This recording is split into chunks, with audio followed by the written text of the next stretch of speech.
All right, let's talk why solar. So I'm just gonna hit you with the big benefits and then I'm gonna give a little context.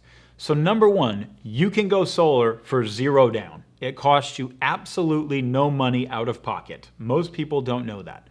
Number two, you can save anywhere from 10 to 50% a month off your current electricity bill.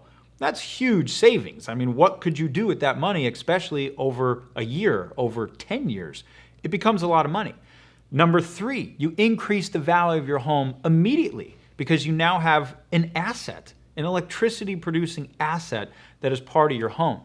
Number four, you become energy independent. You're not relying on some, power plant that may be hundreds of miles away from your house, generating that power, sending it through these transmission lines to turn on your light bulbs. You're generating power from your own rooftop, which is a huge deal.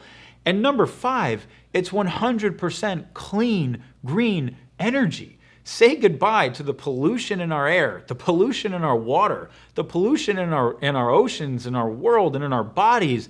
And once you go solar, that energy is coming from pure sunshine, which should make you really proud and is the right thing to do for future generations and for our children and for ourselves right now. So this is really a fantastic time to be looking at solar. We're getting ready to head into what they call the roaring 20s of solar, the decade where we're really going to see mainstream adoption. So I can't wait to come back in the next video and share with you why power.